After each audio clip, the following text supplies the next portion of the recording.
Dear students, this is Praveen Kumar Agrawal from Rotary Institute of Management and Technology, Chandosi.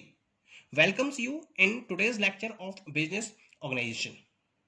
In today's lecture, we will focus on the topic meaning, definition of business organization. Business organization क्या है? What is the concept of business organization? Let us see the definition and meaning. An entrepreneur organizes various factors of production like land, labor, capital, machinery, and so on for channelizing them into productive activities. The product produced so finally reaches consumers through various agencies. Also, business activities are divided into various functions. These functions are assigned to different individuals. Various individual effort must be directed towards achieving common business goals. क्या मतलब हुआ इसका? जब हम एक entrepreneur की बात करते हैं तो एक entrepreneur various factors of production को ऑर्गेनाइज करता है, जैसे लैंड है, लेबर, कैपिटल, मशीनरी, और इनको एक पर्टिकुलर पॉइंट पर ऑर्गेनाइज करके इनको चैनलाइज करता है और प्रोडक्टिव एक्टिविटीज में इनको इंक्लूड कर देता है, यानी कि इनके हेल्प से प्रोडक्शन की प्रोसेस को पॉसिबल करता है। इसके बाद जो प्रोडक्ट प्रोड्यूस किया जाता है उसको कंज्यूमर्स तक अवेलेबल कराया जाता है बाय यूजिंग वेरियस एजेंसीज, जैसे होलसेलर्स हैं, डिस्ट्रीब्यूटर्स हैं, रिटेलर्स हैं। इनका यूज करके वो प्रोडक्ट फाइनली कंज्यूमर्स तक अवेलेबल कराया जाता है। इसके साथ साथ बिजनेस एक्टिविटीज को डिफरेंट फंक्शंस में डिवाइड किया जाता है और इन फंक्शंस को डिफरेंट इंडिविजुअल्स पर असाइन भी किया जाता है और ये उम्मीद की जाती है कि जो इंडिविजुअल्स हैं वो अपने एफर्ट्स इस तरह से देंगे जिससे कि कॉमन बिजनेस गोल को अचीव किया जा सके। तो यहां पर हम डिफरेंट टाइप की एक्टिविटीज को देख रहे हैं। फैक्टर्स को चैनलाइज करना, प्रोडक्टिव एक्टिविटीज में प्रोडक्ट को कंज्यूमर्स तक अवेलेबल कराना, बिजनेस एक्टिविटीज को वेरियस फंक्शंस में डिवाइड करना, फंक्शंस को इंडिविजुअल को असाइन करना और इंडिविजुअल पर्संस के एफर्ट्स को फॉलो करना जिससे कि कॉमन बिजनेस गोल अचीव हो सके। जब हम इन सारी एक्टिविटीज को एक कॉमन प्लेटफॉर्म पर लेकर आते हैं, या हम कह सकते हैं हम एक स्ट्रक्चर फ्रेम करते हैं, तो जो स्ट्रक्चर डेवलप होता है that particular structure is known as business organisation. इसका मतलब यह हुआ business organisation is the structural framework of duties and responsibilities required of personnel in performing various functions with a view to achieve business goals. Business गोल को achieve करने के लिए हम personnels को अपॉइंट करते हैं, उन्हें ड्यूटीज और रिस्पॉन्सिबिलिटीज प्रोवाइड करते हैं और उनसे उम्मीद करते हैं कि वो उस गोल को प्रॉपर्ली अचीव करें। और इसको ध्यान में रखते हुए हम एक स्ट्रक्चरल फ्रेमवर्क डेवलप करते हैं। That particular structural framework is known as business organization. Point clear हो गया? Management tries to combine various business activities to accomplish predetermined goals through organizational structure. और इस organizational structure के through मैनेजमेंट क्या करता है? various business activities को combine करता है और अपने predetermined goal को accomplish करना चाहता है। क्लियर हो गया? यानी कुल मिला के ये एक structural framework है वेरियस बिजनेस गोल्स को अचीव करने के पॉइंट ऑफ व्यू से। अब इसकी डेफिनेशंस देखते हैं, क्या क्या डेफिनेशंस हैं। डिफरेंट पर्संस ने इसकी डेफिनेशंस प्रोवाइड करी थी, तो कुछ डेफिनेशंस को हम देख लेते हैं। जैसे पहली डेफिनेशन है इसके अंदर, अकॉर्डिंग टू लुइस एलिन, क्या कहा था इन्होंने? Organisation is the process of identifying and grouping work to be performed, defining and delegating responsibility and authority and establishing relationship for the purpose of enabling people to work most effectively together in accomplishing objective. तो Louis Elon के according क्या करा जाता है? Organisation का मतलब है work को आइडेंटिफाई करना और उसको ग्रुपिंग करना, इसके साथ साथ डिफाइन करना और डेलीगेट करना, क्या? Responsibility and authority. यानी कि ऑर्गेनाइजेशन एक रिस्पॉन्सिबिलिटी और अथॉरिटी सिस्टम है जिसमें रिलेशंस को एस्टेब्लिश किया जाता है जिससे कि पीपल अपने वर्क को इनेबल कर सके, फॉलो कर सके एक साथ मिलजुल कर, और ऑब्जेक्टिव को, जो ऑर्गेनाइजेशन का कॉमन ऑब्जेक्टिव है, कॉमन गोल है, उसको अकॉम्प्लिश किया जा सके।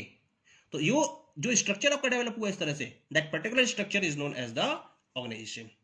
क्लियर? ऐसे देखिए एक डेफिनेशन और है जॉर्ज टेरी की, इन्होंने क्या कहा था, organisation is the arrangement by which effective authority relationship is established among selected work persons and workplaces in order for the group to work together efficiently। इन्होंने भी इसी पर्टिकुलर पॉइंट पर वर्कआउट किया। इन्होंने भी क्या करा, ऑर्गेनाइजेशन को डिफरेंट फंक्शंस में डिवाइड करा। डिफरेंट फंक्शन में डिवाइड करने के बाद अथॉरिटी और रिस्पॉन्सिबिलिटी सिस्टम क्रिएट किया। अथॉरिटी रिस्पॉन्सिबिलिटी सिस्टम में पर्संस को डिफरेंट एक्टिविटीज प्रोवाइड की गई और उनको परफॉर्म करने के लिए डायरेक्शंस प्रोवाइड की गई, जिससे कि वो एक साथ वर्क करते हुए क्या करें, गोल को अचीव कर सकें जो कॉमन है हर किसी के लिए।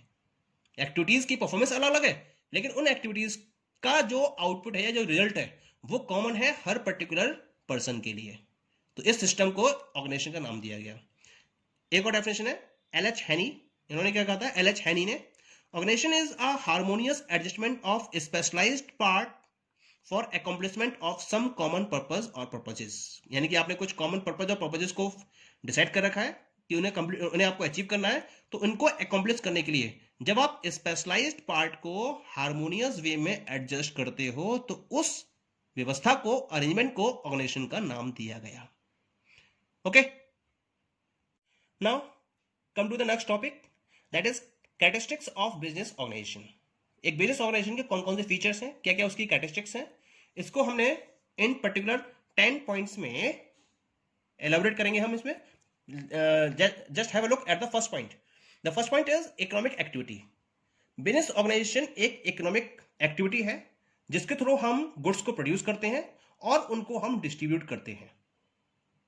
क्योंकि इसमें एक प्रोड्यूसर क्या करता है, एक प्रोड्यूसर डिफरेंट फैक्टर्स को एक पर्टिकुलर पॉइंट पर कलेक्ट करता है और उन्हें प्रोडक्टिव प्रोसेस में इंक्लूड करके उसके थ्रू प्रोडक्ट अवेलेबल करता है, और जो प्रोडक्ट उन्हें प्रोड्यूस करा उसको मार्केट में वो डिस्ट्रीब्यूट करके कंज्यूमर्स, जो अल्टीमेट कंज्यूमर्स है, उनके लिए वो अवेलेबल कराता है। इसके साथ साथ एम्प्लॉयमेंट अपॉर्चुनिटीज प्रोवाइड करता है डिफरेंट सेक्टर्स में। ये एक इकोनॉमिक एक्टिविटी इसी वजह से भी कहलाती है क्योंकि कंज्यूमर्स की जो नीड्स एंड वांट्स हैं उनको वो सेटिस्फैक्शन प्रोवाइड करता है with the help of the product. जो प्रोडक्ट वो अवेलेबल करा रहा है उसका यूज करके जो कंज्यूमर्स हैं वो अपने सेटिस्फैक्शन लेवल को अचीव करते हैं। इसी वजह से हम बिजनेस ऑर्गेनाइजेशन को एक इकोनॉमिक एक्टिविटी का नाम भी देते हैं। Second one is buying and selling. This is the basic activity of any business and this basic activity is trading. Trading का मतलब होता है कोई भी business firm buying and selling process में इन्वॉल्व होती है। बाइंग सेलिंग कैसे होती है, बिजनेस फर्म्स डिफरेंट टाइप के raw materials, plants, machineries, stationery, property, इनको परचेज करती है और इनका यूज करके फिनिश प्रोडक्ट्स का डेवलपमेंट करती है, प्रोडक्शन करती है और इसको कंज्यूमर्स को अवेलेबल कराती है मार्केट के अंदर। तो इस बेसिस पर हम कह सकते हैं कि जो बाइंग एंड सेलिंग है वो किसी भी बिजनेस ऑर्गेनाइजेशन की बेसिक एक्टिविटी है जिसको वो हमेशा परफॉर्म करती ही रहती है। Third one is continuous process. Business single time activity नहीं है, ये एक कॉन्टिन्यूस प्रोसेस है। प्रोडक्शन एक बार नहीं होता है, प्रोडक्शन हमेशा चलता ही रहता है क्योंकि बिजनेस के ऑपरेशंस लॉन्ग टर्म में होते हैं। इसी वजह से जो बिजनेस एक्टिविटी है वो भी लॉन्ग टर्म तक चलती रहती है और कॉन्टिन्यूस वे में चलती रहती है। कॉन्टिन्यूस वे में प्रोडक्शन होता रहता है, कॉन्टिन्यूस वे में गुड्स का डिस्ट्रीब्यूशन होता रहता है और कॉन्टिन्यूस वे में बिजनेस अपने डिफरेंट ऑपरेशंस को रन करता रहता है। इसका मतलब बिजनेस ऑर्गेनाइजेशन के जितने भी ऑपरेशंस हैं वो कॉन्टिन्यूस प्रोसेस में इंक्लूड किए जाते हैं। Clear? Next one is that is the profit motive. Organisation का मेन मोटिव है प्रॉफिट को अर्न करना। क्यों? क्योंकि किसी भी पर्टिकुलर बिजनेस की सक्सेस या फेलियर इस पर डिपेंड करती है कि फ्यूचर में बिजनेस प्रॉफिट अर्न कर रहा है या नहीं कर रहा है। अगर प्रॉफिट अर्न कर रहा है तो इसका मतलब सक्सेस उसे मिल रही है, लेकिन अगर प्रॉफिट नहीं मिल रहा है उसका, इसका मतलब उसे फेलियर मिल रही है और फेलियर के साथ कोई भी बिजनेस लॉन्ग टर्म तक सर्वाइवल नहीं कर सकता। तो बिजनेस को सर्वाइव करने के लिए और हाईएस्ट पोजीशन तक पहुंचने के लिए प्रॉफिट की रिक्वायरमेंट होती है। इसी वजह से बिजनेस का जो मेन मोटिव है that is to earn the profit. एक बात और है, जो एंटरप्रेन्योर है या जो बिजनेसमैन है जिसने उस बिजनेस को स्टार्ट किया है, वो जो बिजनेस कर रहा है उसके पीछे उसका एक पर्टिकुलर पर्पज है कि वो प्रॉफिट अर्न कर सके, ये उसका रिवॉर्ड है, क्योंकि वो डिफरेंट टाइप की एक्टिविटीज को परफॉर्म कर रहा है, रिस्क भी ले रहा है, अपना पैसा भी इन्वेस्ट कर रहा है, ठीक है। तो इन सारी एक्टिविटीज को परफॉर्म करने के एक्सचेंज में उसका कुछ ना कुछ तो रिवॉर्ड होना चाहिए, और वो रिवॉर्ड क्या होता है? This reward is in the form of profit. That's why each and every business organisation is having its profit motive. Next one is risk and uncertainty. जितने भी बिजनेस ऑर्गेनाइजेशंस हैं वो रिस्क एंड अनसर्टेनिटी के environment में work out करती हैं। हर business के साथ में रिस्क एसोसिएटेड होता है, यानी कि फ्यूचर में जितने प्रॉफिट के चांसेस होते हैं उतने ही लॉस के भी चांसेस बने रहते हैं। अनसर्टेनिटी का मतलब क्या होता है? अनसर्टेनिटी का मतलब होता है फ्यूचर में कंडीशंस इस तरह से चेंज हो सकती हैं जिसका पॉजिटिव इफेक्ट भी हो सकता है बिजनेस के ऊपर और उसका इनवर्स इफेक्ट भी हो सकता है। रिस्क तो इंश्योरेबल होता है, कैलकुलेबल होता है, लेकिन अनसर्टेनिटीज क्या होती हैं? वो कैलकुलेबल नहीं होती हैं। तो इन सारे पॉइंट्स को ध्यान में रखते हुए बिजनेस ऑर्गेनाइजेशन अपनी वर्किंग को आगे बढ़ाती है। Next one is creative and dynamic. अगर हम मॉडर्न बिजनेस की बात करें तो मॉडर्न बिजनेस में कंपटीशन इज वेरी टफ, और उस कंपटीशन को फाइट करने के लिए क्रिएटिविटी होनी बहुत जरूरी है, और बिजनेस का डायनेमिक होना बहुत जरूरी है। डायनेमिक का मतलब क्या होगा? जैसे ही कंज्यूमर के टेस्ट प्रेफरेंस में कोई चेंज हुआ उसके अकॉर्डिंग आपने तुरंत अपने प्रोडक्ट में चेंज करा और वही प्रोडक्ट मार्केट में कंज्यूमर्स के लिए अवेलेबल करा दिया, तो ये कहलाएगा आपका डायनेमिक नेचर। और क्रिएटिविटी का मतलब advance features are available in your goods, fresh and innovative ideas के साथ में आप अपने प्रोडक्ट को मार्केट में अवेलेबल करा रहे हो, जिससे कंज्यूमर्स आपके प्रोडक्ट को परचेज करने के लिए मजबूर हो जाते हैं। वो ना चाहते हुए भी आपके प्रोडक्ट को परचेज करते हैं, क्योंकि आपने एक क्रिएटिव और डायनामिक वे में अपने प्रोडक्ट को अवेलेबल कराया है। Okay, next one is that is customer satisfaction. Business organisation का मेन पर्पज है ऐसा प्रोडक्ट अवेलेबल कराना जिससे कि कंज्यूमर का सेटिस्फैक्शन या कस्टमर के सेटिस्फैक्शन को अचीव किया जा सके। That is the main purpose. That's why this is the basic characteristics of business organisation also.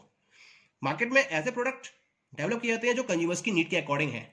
अगर ऐसा है और उसके साथ साथ कंज्यूमर के लिए कंपनी अगर एक्स्ट्रा फैसिलिटीज प्रोवाइड कर रही है तो कस्टमर अपने मैक्सिमम सेटिस्फैक्शन को अचीव कर लेते हैं और लॉन्ग पीरियड ऑफ टाइम तक कंज्यूमर कंपनी के प्रोडक्ट को यूज करते रहते हैं, यानी कि उसके लॉयल कस्टमर बन जाते हैं। Next one is social activity. Business एक तरीके से सोशियो इकोनॉमिक एक्टिविटी भी है। बिजनेस और सोसाइटी दोनों एक दूसरे पर डिपेंडेंट है। बिजनेस प्रोडक्ट डेवलप करता है सोसाइटी के लिए, सोसाइटी उम्मीद करती है कि ऐसा प्रोडक्ट डेवलप किया है जिससे उसकी स्टैंडर्ड ऑफ लिविंग इंक्रीज हो। दोनों एक दूसरे के पर्पस को कंप्लीट कर रहे होते हैं। बिजनेस को प्रॉफिट होता है जब अपने गुड्स को सेल करती है, और सोसाइटी को सेटिस्फैक्शन मिलता है नीड कंप्लीट करने के लिए। इस तरह से हम ये कह सकते हैं कि बिजनेस ऑर्गेनाइजेशन एक सोशल एक्टिविटी को भी परफॉर्म करती है। Next one is government control. जितने भी बिजनेस ऑर्गेनाइजेशन हैं कंट्री के अंदर, उन सबके ऊपर एक प्रॉपर कंट्रोल होता है गवर्नमेंट का। गवर्नमेंट डिफरेंट टाइप के रूल्स एंड रेगुलेशंस मेंटेन करती है, और उन रूल्स एंड रेगुलेशंस को उस पर्टिकुलर बिजनेस ऑर्गेनाइजेशन को फॉलो करना होता है। उसके बाहर जाकर वो किसी भी एक्टिविटी को परफॉर्म नहीं कर सकती है। And the last one is optimum utilisation of resources. This is the condition with the business कि उसको अपने रिसोर्सेज को ऑप्टिमम वे में यूटिलाइज करना होता है, क्योंकि अगर ऑर्गेनाइजेशन अपने रिसोर्सेज को फुल लेवल तक यूटिलाइज करेगी, ऑप्टिमम लेवल तक यूटिलाइज करेगी, तो वो अपने कॉस्ट को मिनिमम करते हुए अपने बेनिफिट को मैक्सिमम लेवल तक ले जा सकती है। अदरवाइज क्या होगा? अदरवाइज उसकी कॉस्ट बढ़ती चली जाएगी और उसका प्रॉफिट कम होता चला जाएगा, और एक टाइम के बाद उसको लॉस होना स्टार्ट हो जाएगा और वो मार्केट से बाहर हो जाएगी। अगर उसे मार्केट में रहना है और आगे बढ़ना है तो उसके लिए अपने रिसोर्सेज को उसको ऑप्टिमम लेवल तक यूटिलाइज करना ही होगा। Okay, thank you.